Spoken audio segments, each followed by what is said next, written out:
श्री कृष्ण हरे मुरारे श्री कृष्ण हरे मुरारे हे नाथ नारायण वासुदेव श्री कृष्ण हरे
नाथ नारायण वासुदेवा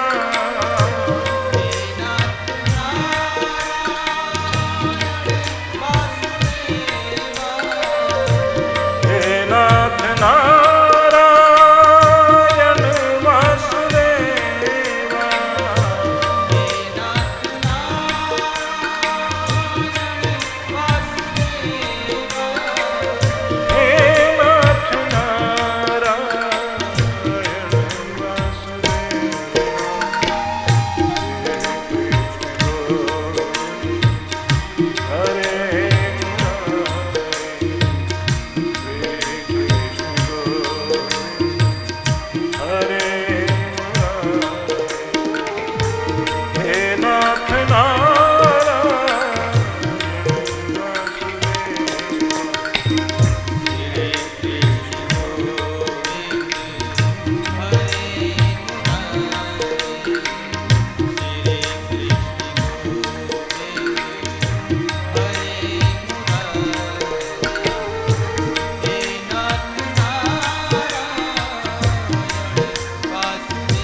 जीवन की यात्रा लगातार गतिमान रहती है और श्वास का पंछी लगातार पंख फड़फड़ाता रहता है। सांस की यह सरगम साथ देती है तब तक जब तक भगवान ने इसमें ऊर्जा भर के ये कह दिया कि इतने समय तक दुनिया में इस धरती पर तुम हो, उतने समय तक हम इस धरती धाम पर रहते हैं। और फिर एक क्षण वो भी जीवन का आता है जब इस संसार से व्यक्ति विदाई लेता है, और विदाई का जब क्षण सामने आता है, सब जानते हैं सब चीज़ें पीछे छूट जाती हैं और हर चीज़ देखते देखते पराई होती जाती है। हर चीज़ हमारे अधिकार से दूसरों के हाथों में चली जाती है और दूसरे कितने निर्मम होकर उसका उपयोग करते हैं। वो भूल जाते हैं कि आपके खून पसीने की कमाई है। असल में तो लोगों की स्थिति ये है कि आपके रहते रहते ही आपकी चीज़ों को पहले से बांट लेते हैं कि ये मेरी है, और बंटवारा मन मन में कर लेते हैं। बंटवारा कागज़ पर तो मरने के बाद होता है, बंटवारा हो चुका होता है। और मोह ममता में पड़ा हुआ आदमी सब कुछ चीज़ें दे ही देता है। अजीब बात है, खुद खर्च नहीं कर पाता, खुद जी नहीं पाता, खुद उपयोग नहीं कर पाता, मोह ममता के चक्कर में बच्चे खुश हो जाएंगे, उनकी ज़िंदगी अच्छी बन जाएगी। लेकिन आप किस्मत किसी की नहीं बदल सकते। अपने खून पसीने की कमाई देकर अगर बच्चे अयोग्य हैं तो आपकी संपत्ति भी उनके लिए विष का काम करती है, क्योंकि उसके भरोसे पर वो अपनी ज़िंदगी जरूर जीने लग जाते हैं लेकिन अपनी योग्यता का विकास नहीं कर पाते। और जब योग्यता का विकास नहीं कर पाते तो एक झटके में टूटकर बिखर जाते हैं, क्योंकि जीवन एक ऐसी स्थिति है कि यहाँ आपने कोई गलती की है उसका खामियाजा भोगना पड़े ये ज़रूरी नहीं है। ज़िंदगी ऐसी चीज़ है जो गलती आपने नहीं की उसका भी खामियाजा भोगना पड़ता है। जीवन एक ऐसी स्थिति है कि आपको ऐसी ऐसी परिस्थितियों का सामना करना पड़ता है जिसके बारे में आप सपने में नहीं सोच सकते।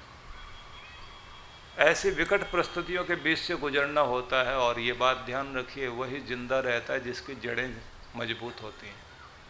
और जड़ें मजबूत करने का तरीका बहुत सोच लेना चाहिए। केवल प्राण शक्ति मजबूत हो, हमारा चिंतन भी मजबूत होना चाहिए। हर स्थिति के लिए तैयार रहना चाहिए, क्योंकि कुछ पता नहीं कि कब क्या हो जाए। जिन दिनों हिंदुस्तान पाकिस्तान का बंटवारा हुआ, जमींदारी में रहने वाले लोगों को रातों रात अपना सब कुछ छोड़ के जाना पड़ा।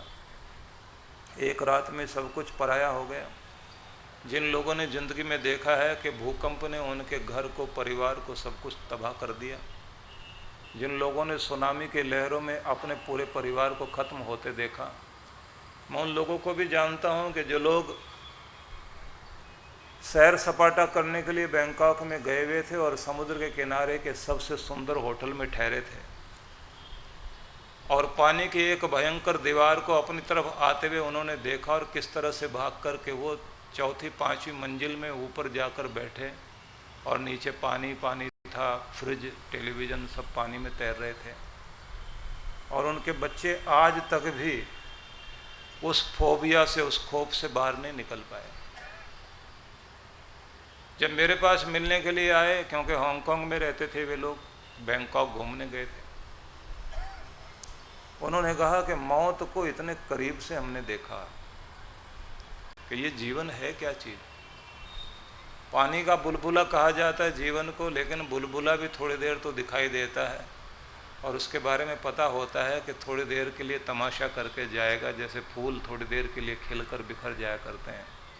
लेकिन आदमी तो सोचता है 100 बरस का तो भरोसा है ही है, अभी तो जीऊँगा, लेकिन पता थोड़ी है कि आगे तक चल पाओगे या नहीं चल पाओगे, कौन सा एक झटका क्या कर दे। उन लोगों को मैंने देखा। एक सज्जन मेरे पास आते थे, उन्होंने कहा कि रेल दुर्घटना हुई थी जिस समय लाल बहादुर शास्त्री ने इस्तीफा दिया था, जब वो रेल मंत्री थे। दुर्भाग्य से आज भी हम ऐसा ही समाचार, दुखद समाचार सुन रहे हैं कि रेल दुर्घटना में बहुत लोग चले गए। मैं उन सब के प्रति अपनी बहुत श्रद्धांजलि अर्पित करता हूँ। भगवान उनको सबको शांति दे, लेकिन ज़िंदगी का कोई भरोसा नहीं है। उन्होंने कहा कि मैंने देखा था लोगों को मरते हुए, और उस समय घर में टेलीग्राम दिया, उनका नाम ईश्वर चंद था, तो टेलीग्राम इतना ही दिया कि ईश्वर ने ईश्वर को बचा लिया।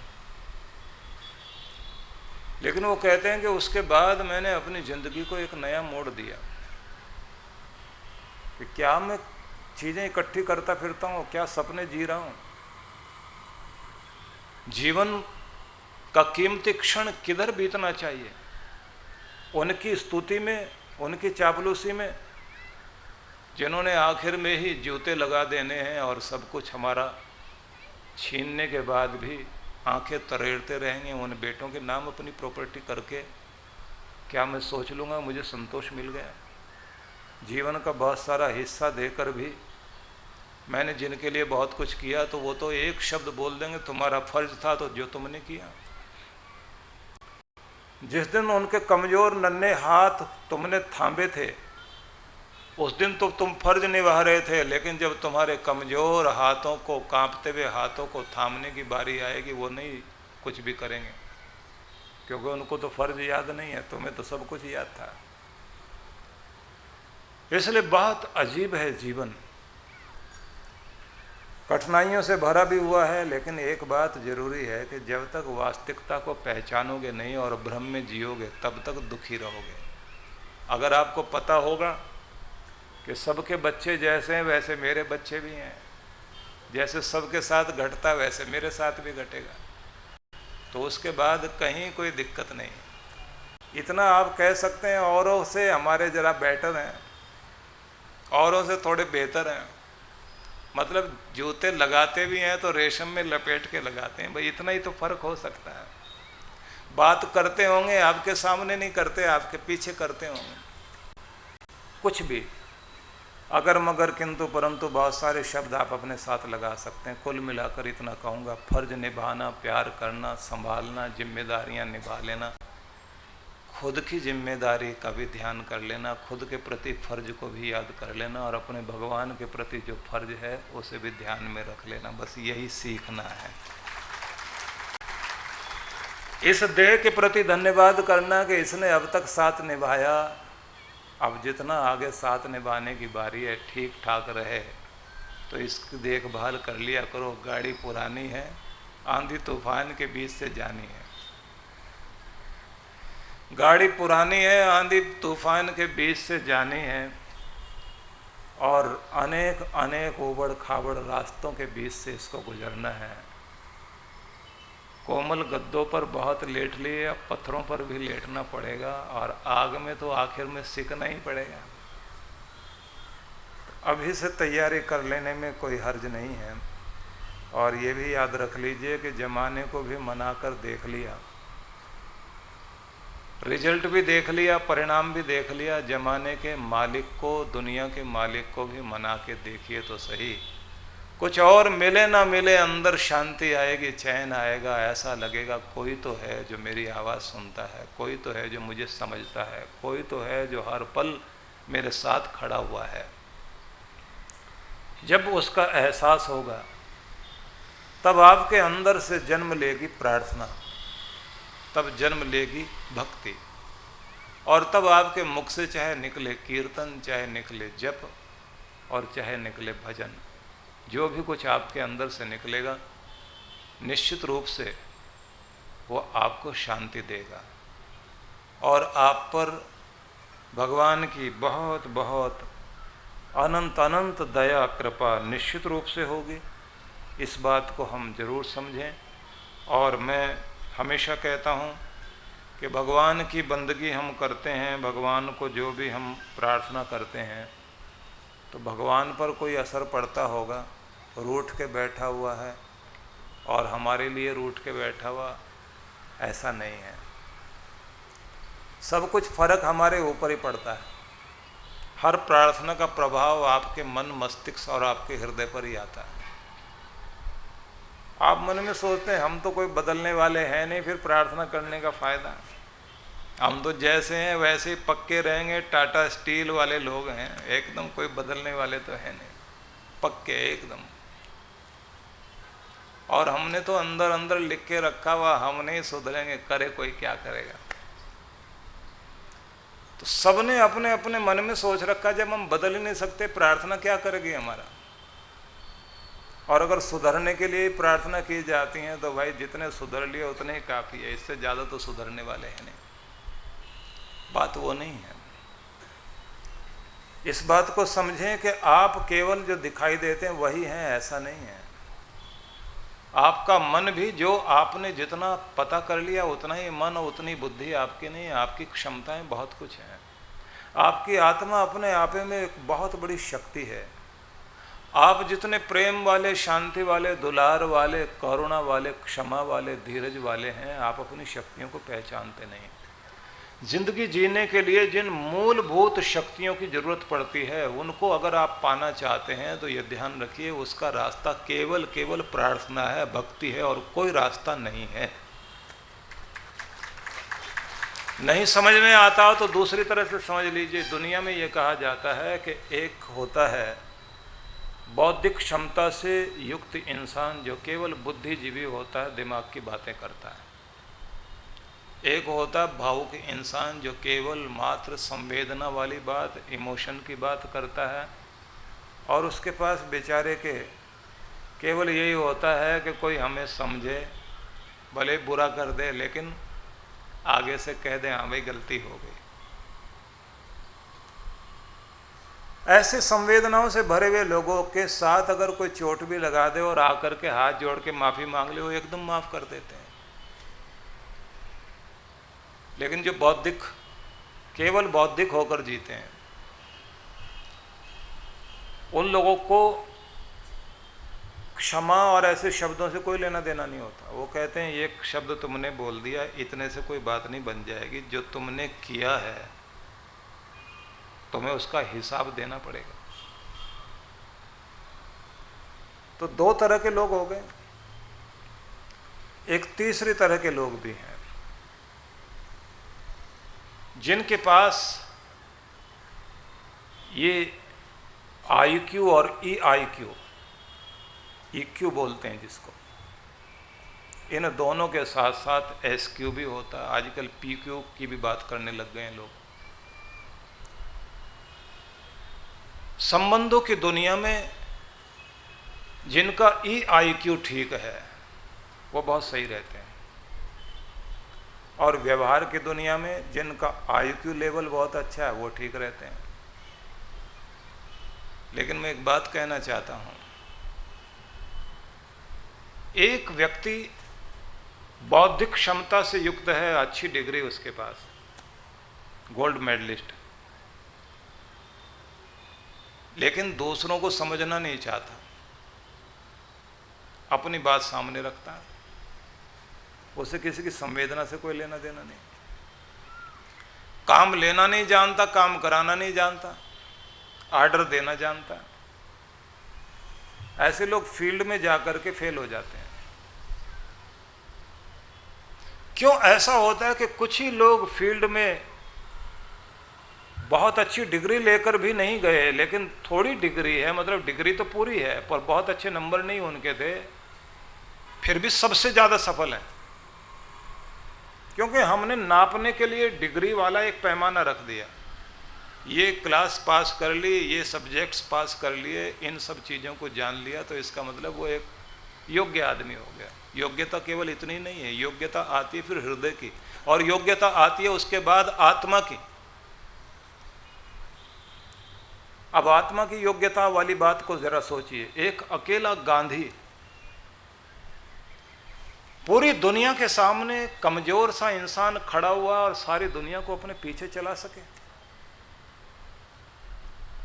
सुकरात को जहर पिलाया गया क्योंकि उसके विचारों को बहुत लोगों ने इनकार कर दिया कि ये विचार हमारे युवा पीढ़ी को भड़का रहे हैं। तो कुछ लोगों के मन में जहर आ गया उनके प्रति, उनको मारने के लिए कोशिश की गई। सुकरात ने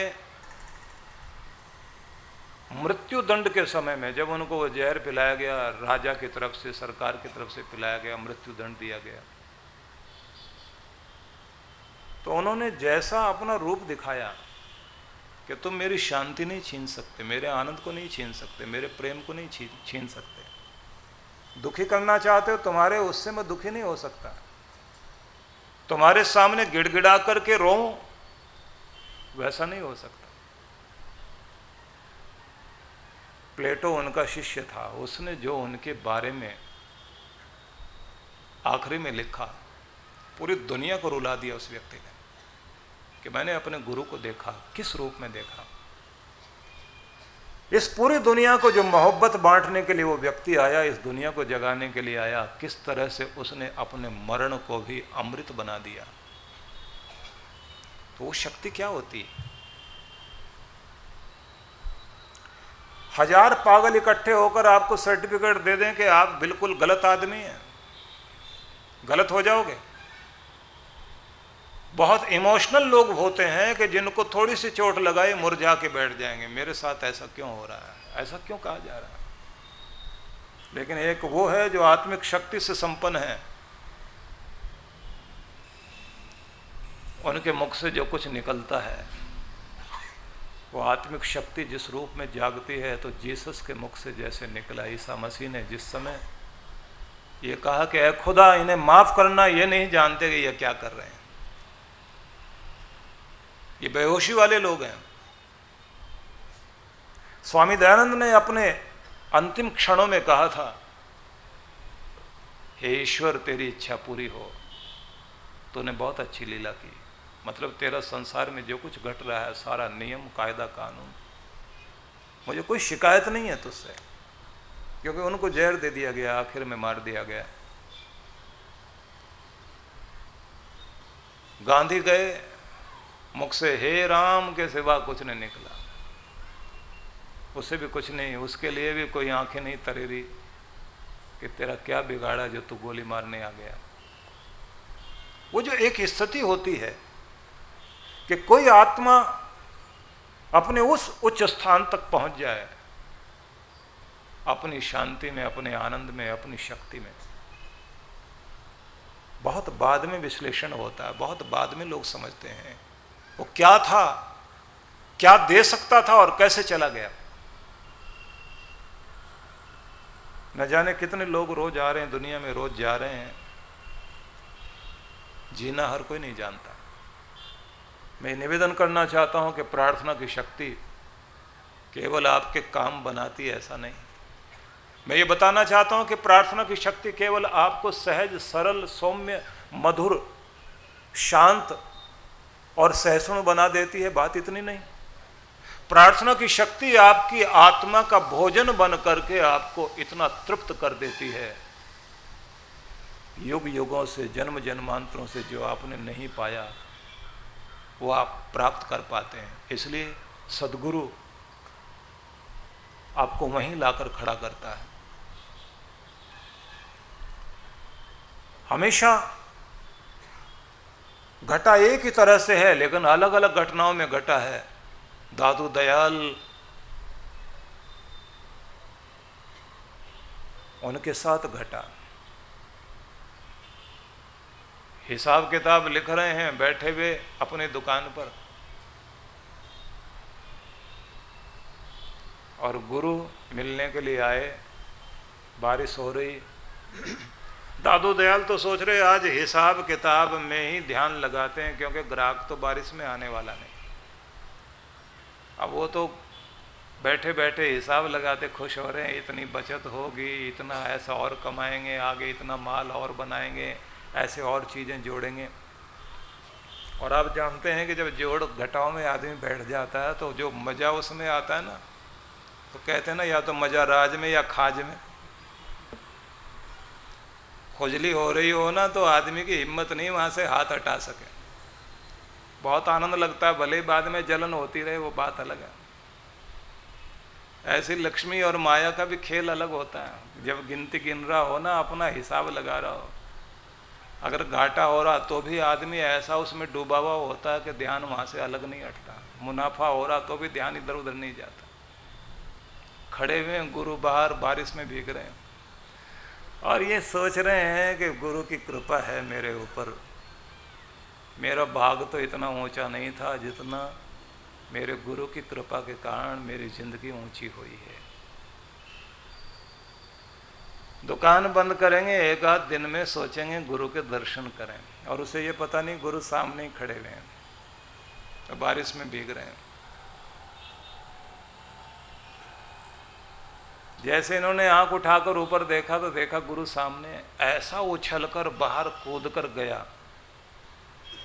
आप यहां और भीग रहे हो और बोले भी नहीं। अभागा इंसान हूं कि गुरु मेरे सामने है और मैं सम्मान नहीं कर पा रहा हूं। मैं कितना अभागा हूं। इस धरती पर सत्कार करने योग्य अगर कोई होता है तो केवल मात्र गुरु होता है, और मैं उसका सत्कार नहीं कर पाया।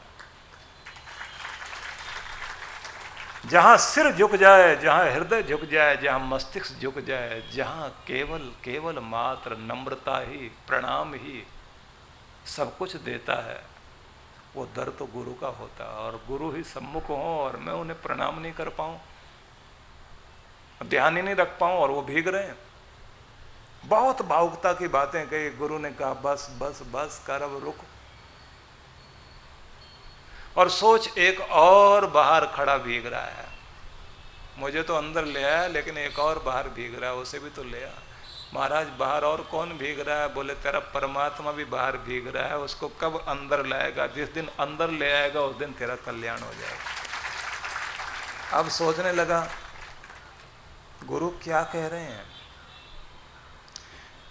युगों से तेरा परमात्मा तेरे दर पर दस्तक देता है, तू न जाने लक्ष्मी को बुलाता है, दुनिया को बुलाता है, पदार्थों को बुलाता है, चिंता के कारणों को बुलाता है, लेकिन जिससे चिंता का हरण होता है वो भगवान बाहर खड़ा है, उसको कब अंदर बुलाएगा? और बस उसके बाद इसने गुरु को वायदा कर लिया कि अब तो भगवान को अंदर बुला के ही छोड़ूंगा, अब बुला के छोड़ूंगा, अब नहीं उसे बाहर रहने दूंगा। और उसके बाद जिंदगी लगा दी भगवान के नाम पर। और फिर उनकी वाणी से आगे भी कमाल हुआ। जब रज्जब उनका शिष्य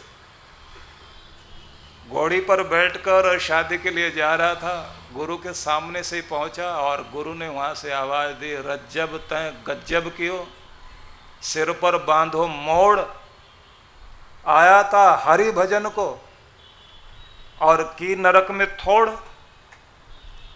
बस इतना सुना उतर आया। बोले हम दुनिया की सैर करने के लिए और फंसने के लिए नहीं आए, दुनिया के मालिक के गोद में बैठकर उसका प्रेम पाने के लिए आए हैं। तो गुरु जाग गए हमको। जागे हुए ने आगे जगाया और फिर उस जागे हुए ने आगे जगाया। सुंदरदास फिर आगे। परंपरा तो अद्भुत थी। गुरु के जाने के बाद आंखें बंद कर ली कि सुंदर तो एक ही था देखने के लायक, अब और किसी को देखना ही नहीं। देखने योग्य पूरी दुनिया में सिर्फ मेरा गुरु और कोई नहीं। इतना अनंत अनंत प्रेम करने वाले ये लोग तभी तो ईश्वर तक पहुंच सके। और इन लोगों का प्रेम ये ऐसा प्रेम नहीं जो दुनियावी प्रेम है। दुनियावी विषय वासनाओं में उलझकर तो आप कहीं भी पहुंचते नहीं। एक दलदल है जिसमें धंसते जाओगे, धंसते जाओगे, धंसते जाओगे। और जिस दिन आपके अंदर सच्ची भक्ति हुई तो दलदल में भी पड़े होंगे तो कमल की तरह खिलते चले जाओगे और वो कमल फिर परमात्मा के चरणों तक पहुंचेगा। इसलिए आइए मिलकर नाम गुनगुनाएं भगवान का।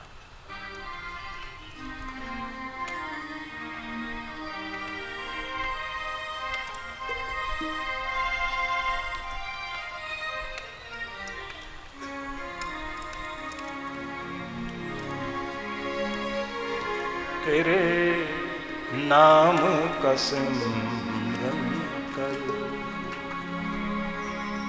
तेरे नाम का सिमरन कर,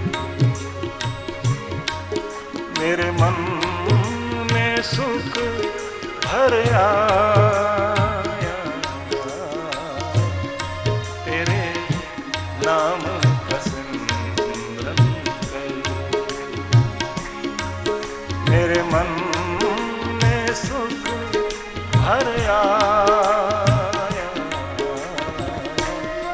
तेरी कृपा को मैंने पाया, तेरी कृपा को मैंने पाया, तेरी दया को मैंने पाया। तेरे नाम का सिमरन कर,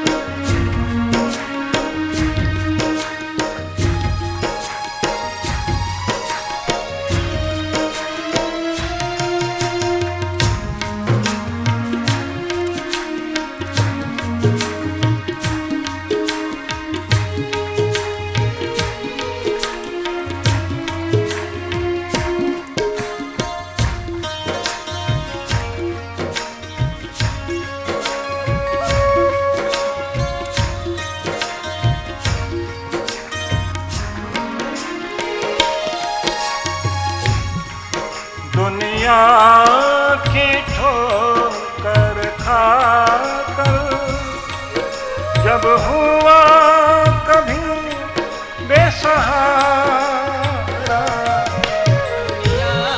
की ठोकर खाकर जब हुआ कभी बेसहारा, ना पाकर कोई अपना जब मैंने तुम्हें पुकारा, ना पाकर कोई अपना जब मैंने तुम्हें पुकारा,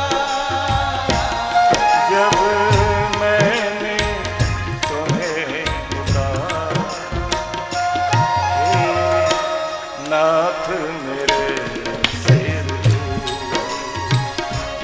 हे नाथ मेरे सिर,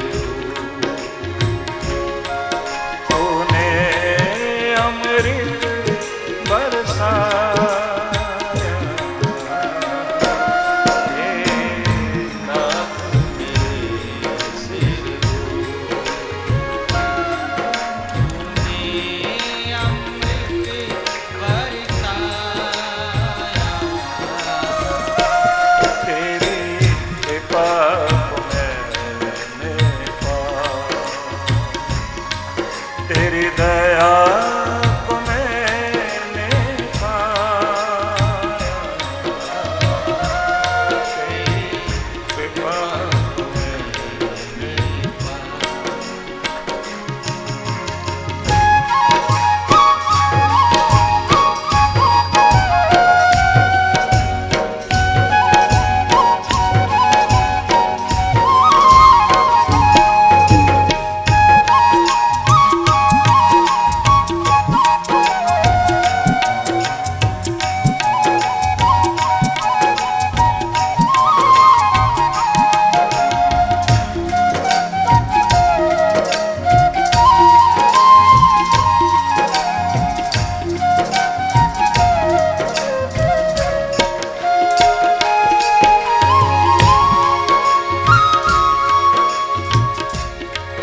तो संग में था नित मेरे, ये मैं न देख न पाए, तो संग में था नित मेरे,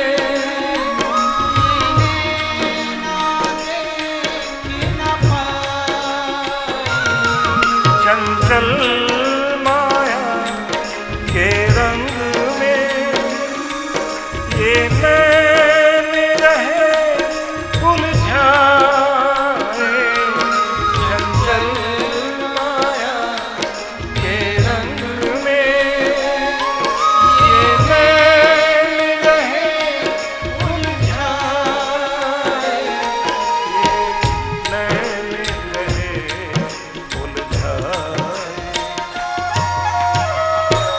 जितने भी बार गिरा, जितने भी बार गिरा,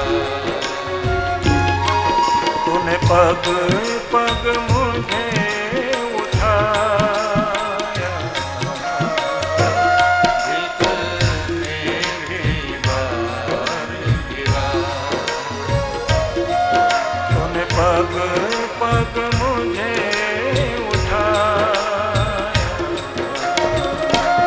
तेरी कृपा को मैंने पाया, तेरी दया को मैंने पाया, तेरी कृपा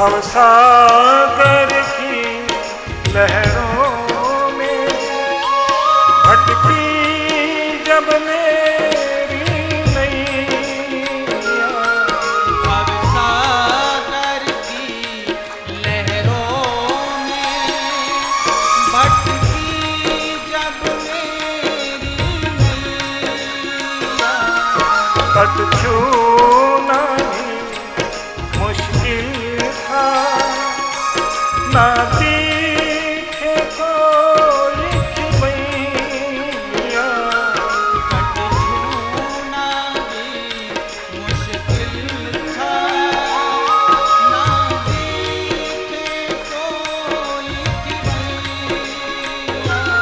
ना दिखे कोई खिवैया, तू लहर बना सागर, तू लहर बना सागर, मेरी नाव किनारे लाया, तू लहर बना सागर, मेरी नाव किनारे लाया, तेरी कृपा को मैंने पाया, तेरी दया को मैंने पाया,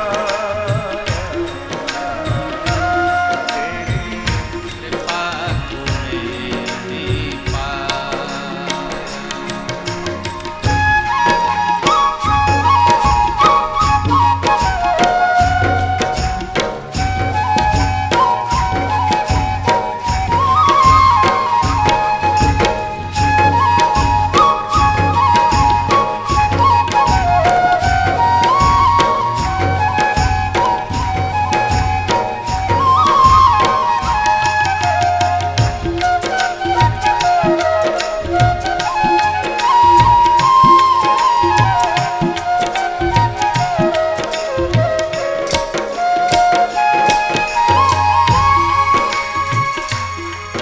हर तरफ तुम्ही हो मेरे,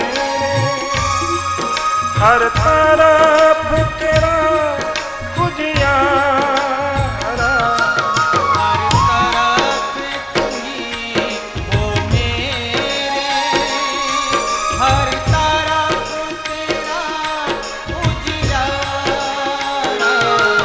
निर्लेप प्रभु जी मेरे, सब रूप तुम्हीं ने धारा, निर्लेप प्रभु जी मेरे, हर रूप तुम्हीं ने धारा, हर रूप तुम्हीं ने धारा, तेरी शरण में हो के दार, तेरी शरण में हो के दार, तेरा तू ही को चढ़ाया, तेरी शरण में हो के दार, तेरा तू ही को चढ़ाया, तेरी कृपा को मैंने पाया, तेरी कृपा को मैंने पाया।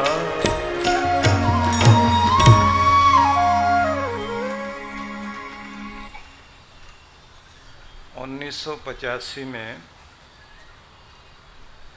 मेरी प्रार्थना में यह भजन शामिल हुआ और तब इसकी एक अलग तरह की धुन थी और 1988 में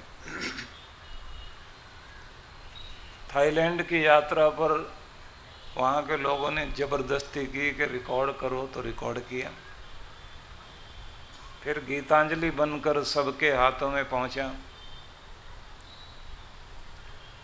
और फिर अभी 5 साल पहले मुझे लगा कि प्रार्थना गीत वही का वही है और प्रार्थना से इधर उधर जाता नहीं। तो इसके शब्दों को कोई धुन बाहर निकाल सके, इन शब्दों को, और इसके दर्द मर्म को और हृदय को छू सके, तो फिर कोई नए अंदाज से प्रस्तुत करना चाहिए, क्योंकि वो जारी रहे। भजन तो वही है, वो प्रार्थना में जारी रहे। तो फिर इसकी ट्यून बदली। तो फिर जब ट्यून बदली तो लोगों ने कहा वो पहले वाली ठीक थी। और मैंने कहा पहले वाली ठीक थी, लेकिन हृदय के भाव जिस दर्द के साथ बाहर प्रकट होने चाहिए, इसलिए नई बोतल में डालना पड़ेगा।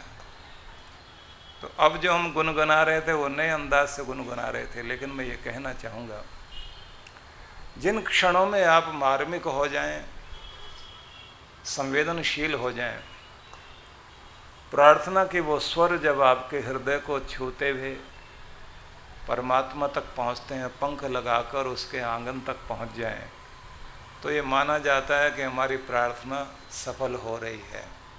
और प्रार्थना से जरूर जुड़ना, कीर्तन भी करना, स्मरण भी करना, सिमरन करना, सब चीज़ें चाहिए। लेकिन एक बात ध्यान रखिए, पूजा करो और पूजा में ध्यान ना हो, भक्ति करो, भक्ति में ध्यान ना हो। दूसरी तरह से कह लें, बच्चा पढ़ रहा हो और पढ़ने में ध्यान ना हो। यहाँ से समझ में आएगी बात आपको। तो लोग कहते हैं पढ़ाई तो कर रहा है, लेकिन पढ़ने का फायदा, ध्यान तो लग ही नहीं रहा। खाना बना रहे और खाने में पूरा ध्यान नहीं हो तो खाना बनाना बेकार जाता है, उसका स्वाद ही नहीं आता। हर जगह ध्यान जरूरी है। लोग कहते हैं गाड़ी चला रहे हो, ध्यान से चलाना भाई, ध्यान चाहिए उसमें, हर चीज में ध्यान चाहिए। तो ये भी याद रखिए, जब भगवान की भक्ति और पूजा में बैठ रहे हो तो ध्यान पूरा चाहिए, तभी वो सफल होता है। और ध्यान नहीं कर पा रहे, पूरी लगन उसमें नहीं है, एकाग्रता नहीं है, कंसंट्रेशन नहीं है, तो पूजा बाहर रह जाएगी। तो जप इस तरह करना कि जप में ध्यान लग जाए, पूजा इस तरह करना कि पूजा में ध्यान लग जाए। और जब पूजा में ध्यान लग जाता है तो आदमी कितना बेखबर हो जाता है। बेर खाते खाते समझ तो आ गए कि इस वृक्ष के बेर मीठे हैं, मेरे राम आएंगे तो उनको ये खिलाऊंगी। पर एक आध बार कोई खट्टा भी निकल आया तो समझ में आया खिलाऊंगी तो पहले देख कर खिलाऊंगी। भूल गई नियम बेचारी कि पवित्रता ही तो रास्ता है इस तरफ जाने का, झूठ तो यहाँ चलता ही नहीं। लेकिन भूल गई प्यार में कि मेरे राम के लिए कड़वाहट नहीं चाहिए, सारी दुनिया की मिठास तो मेरे राम की तरफ बहनी चाहिए। तो जो भी उसने दिया राम जी को फल, चक्कर दिया कि राम खटास तो मेरी किस्मत में छोड़ दो, मिठास तुम्हारे चरणों में अर्पित करती हूँ। ये प्यार, ये भक्ति, ये सब नियम भूल जाता है। लेकिन कमाल ये है कि इसी में वो दम है कि राम को भी कुटिया में आना पड़ता है। इसी दम पर तो भक्त अपने आंगन में भगवान को बुला लेता है। इसी का प्रभाव तो था कि रामकृष्ण परमहंस ने भोग लगाने से पहले भगवान को थोड़ा सा उसमें से निकाल के चखना शुरू किया। पहले मैं खा के देखूंगा, बाद में अपने भगवान को दूंगा। जगदम्बा के लिए प्रसाद बाद में जाएगा, पहले मैं चखूंगा। किसी ने झांक के देख लिया ये करता क्या है। भगवान को अर्पण करने से पहले खुद खाता है। ट्रस्टियों ने मिलकर शिकायत की कि ऐसा पुजारी हमने नहीं देखा भाई, भगवान को भोग लगाने से पहले खुद खाता है। नियम मर्यादा का कोई ज्ञान नहीं है।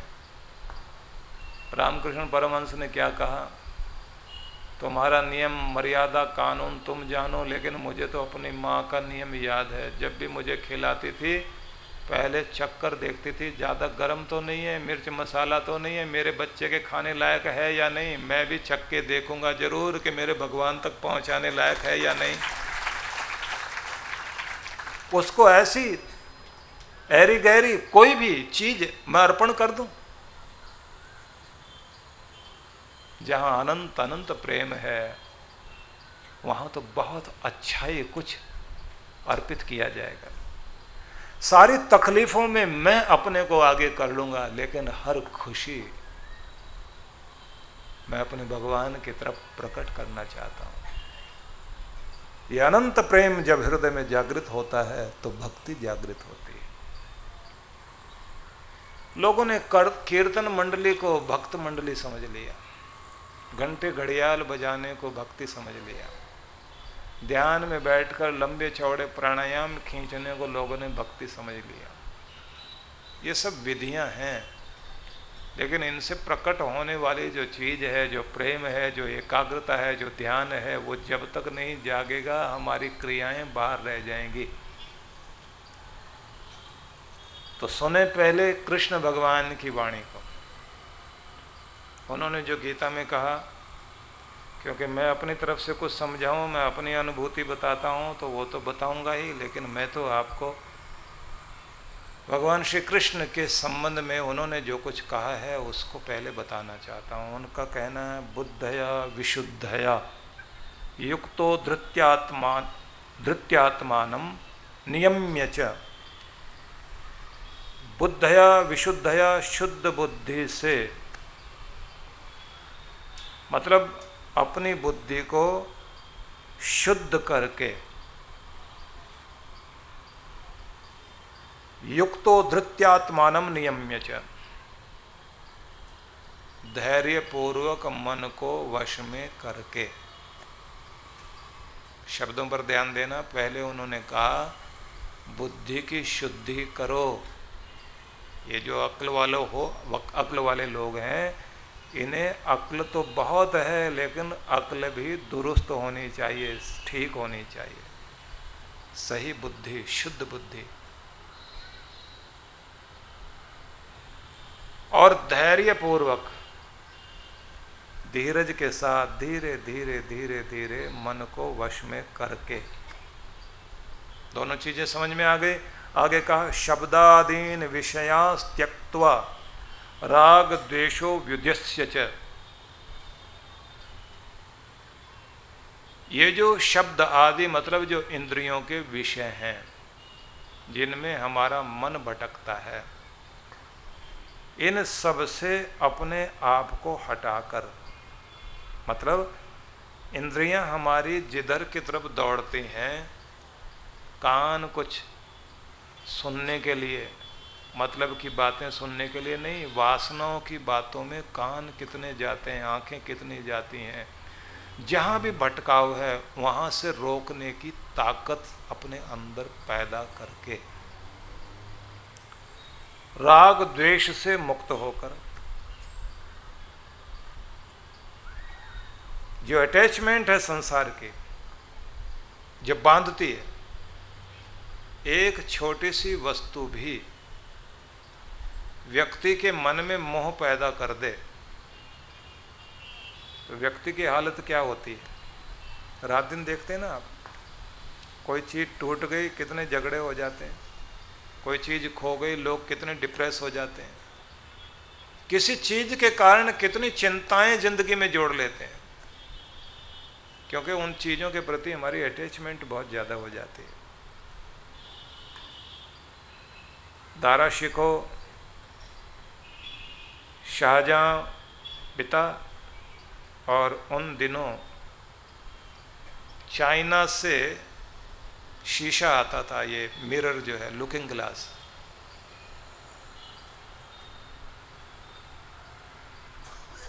तो भक्ति क्या प्रभाव डालती है। राजकुमारी थी शहजादी, उसने शीशा मंगाया अपने लिए, और चीन के व्यापारी लेकर आए बड़ा सुंदर शीशा, और सारा दिन उसको लेके घूमती रहती थी। भाई के पास आती थी तो भाई कहते थे, देख बहन, एक दर्पण तो वो है जो तुम्हारे हाथ में है, एक दर्पण और होता है जब अकेले बैठकर अपने बारे में सोचना, अपने आप को सजाने के लिए तो बाहर का शीशा काम आता है, और अंदर को सजाने के लिए आत्मचिंतन का दर्पण काम आता है। अंदर को जब तक निखारोगे नहीं, मन में शांति नहीं आएगी, और तुम्हारा ध्यान शीशे में बहुत ज़्यादा है। अगर ये टूट गया तो बोले जो तोड़ेगा इसको जान ले लूँगी उसकी, बहुत ज़्यादा उसकी अटैचमेंट थी। और एक दिन एक दासी के हाथ से वो टूट गया, नीचे गिरा और टूट गया, और दासी के हाथ से छूटा तो जैसे उसके प्राण निकल गए हों, जमीन पर गिर गई और बेहोश हो गई कि अब जान गई मेरी। शहजादी जैसे ही आई और उसने देखा कि शीशा टूटा पड़ा और ये गिरी पड़ी है, पूछा क्या बात हुई? बोले डर डर में बेहोश हो गई है। तो पानी लेकर आई, छींटे मार कर बोली क्यों घबरा रही है? जिसने मुझे पागल बना रखा था वो चीट टूट गई, आज उसकी गुलामी से मैं बाहर आ गई हूं, तो क्यों डरती है? पीछे खड़े हुए दाराशिकों ने आकर बहन से कहा, देख बहन, आज तू बड़ी हो गई, समझदार हो गई, चीज़ें हैं ही टूटने के लिए, रिश्ते हैं, हर संयोग वियोग में बदलता है, हर लेने के साथ देना और देने के साथ लेना है, पाने के साथ खोना है, ये जीवन का रूप है। इसका एहसास तुम्हें हो गया, चीज़ें मिलेंगी, चीज़ें छूट जाएंगी, ये सब इस दुनिया में होता है। कोई कितनी दूर चलता है, कोई कितनी दूर चलता है, हर मोड़ पर आदमी को मुड़कर आगे बढ़ना होता है। अगर ये समझ आ जाए, एहसास कर ले आदमी, तो दुखी नहीं होता। रुलाता है राग, रुलाता है द्वेष। भगवान कृष्ण कहते हैं अगर इनको पाल लोगे ना, राग और द्वेष को, तो भक्ति भगवान की कभी नहीं होगी, हमेशा राग द्वेष की भक्ति करोगे। और अगर अटैचमेंट किसी चीज़ से आपने कर ली तो उसी का ध्यान रात दिन आएगा। और अगर मन विषयों की तरफ दौड़ रहा है तो रात दिन वही चीज़ें सुनाई देंगी, उन्हीं पर ध्यान जाएगा, उन्हीं पर कान लगाओगे।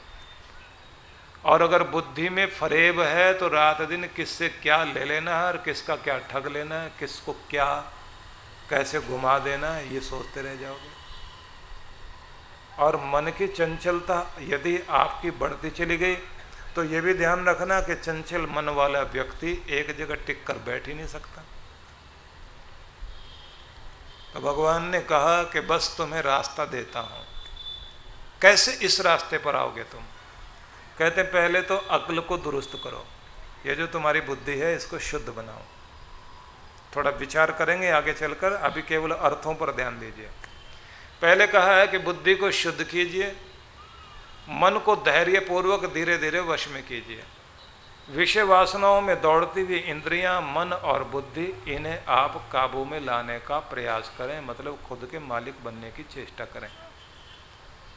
और एक कमाल की बात ये कही है कि जहाँ जहाँ राग है, अटैचमेंट है, उससे ऊपर उठ जाओ, वस्तुओं को संभालो, वस्तुओं को के रख रखाव पर ध्यान दो, रिश्तों को भी संभाल कर रखो।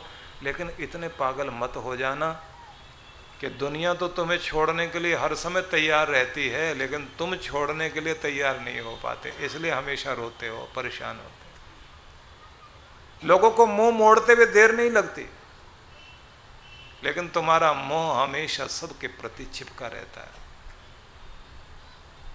इससे ऊपर उठकर जियो, विविक्त सेवी लघुभाषी यत वाक काय मानस ध्यान योग परो नित्यम वैराग्यम समुपाश्रितः।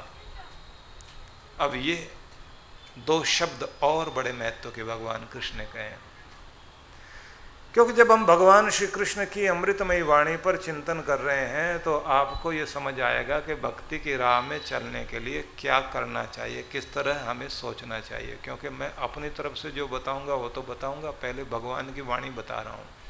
और गीता भगवान की वाणी अमृतवाणी है, अद्भुत है ये, इसे समझना और जानना बहुत जरूरी है। तो भगवान कहते हैं जो व्यक्ति विविक्त सेवी, एकांत में बैठने की आदत डालता है। अकेला होकर, शांत होकर, सहज होकर बैठने की जो आदत डाले। फिर कहा लघवाशी और नपा तोला आहार ले, सात्विक, ऊर्जा वाला, पौष्टिक, लेकिन ऐसा अन्न जिससे आपका मन भक्ति में लग सके। अगला शब्द देखिए, यत वाक काय मानस। जो आदमी रोज अभ्यास करता है वाणी को, जीवान को वश में करने की, शरीर को संभालने की, मानस और मन को संभालने की। ध्यान योग परो नित्यम। ध्यान योग में लगातार जो जुड़ा रहता है, वैराग्यम समुपाश्रितः, और वैराग्य को जगाकर जीता हो, ऐसे व्यक्ति की भक्ति सफल होती है।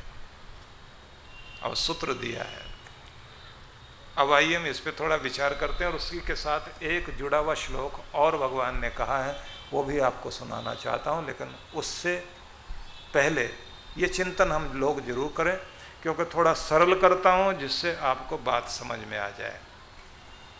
सबसे पहली बात ये कही गई है कि बुद्धि को शुद्ध बनाओ, शुद्ध बुद्धि चाहिए। परखने की बुद्धि हमारे पास है, हीरे जवाहरात पत्थर न जाने क्या क्या परख लेते हैं, लेकिन इतने तेज बुद्धि होने के बाद भी जिसकी परख करनी चाहिए वो नहीं कर पाते। आप बढ़िया बढ़िया योजना बनाते हैं जिससे बढ़िया महल बनाए जा सकते हैं, बढ़िया डिजाइनिंग आप करते हैं, लेकिन लाइफ को, जीवन को डिजाइन करने की जो बुद्धि आपकी होनी चाहिए उसका इस्तेमाल ही नहीं करते। दूसरों के लिए आप बढ़िया प्लानिंग करके देते हैं, आप बहुत अच्छे प्लानर हैं, लेकिन खुद के लिए प्लानिंग क्या की है जरा सोचिए। जिस दिन आप खुद के लिए प्लान करना शुरू करते हैं उस दिन जिंदगी बेहतर होनी शुरू होती है। कई लोग सुरक्षा की दृष्टि से खतरों से निपटने के लिए योजनाएं बताते हैं, लेकिन खुद भी जिंदगी में बहुत बहुत खतरे हैं, तो हम जिन खतरों से बच सकते हैं उन पर हम लोग ध्यान दे सकें। तो अपनी बुद्धि को कहाँ लगाना चाहिए, मतलब दुनिया के हिसाब से रोजी रोटी कमाने के लिए तो बुद्धि का उपयोग जरूर करें, लेकिन बुद्धि को शुद्ध करके अपने लिए योजना बनाएं, अपने दिन और रात को बेहतर बनाएं। थोड़े समय में ज़्यादा काम हो सके, थोड़े समय में बिना थके काम आप कर सकें, और थोड़े समय में आप जो जीवन जी रहे हैं उसमें इस बात का पूरा पूरा ध्यान रखें कि आपका जीवन थोड़े समय में भी बहुत बेहतरीन हो सके, बहुत अच्छा हो सके।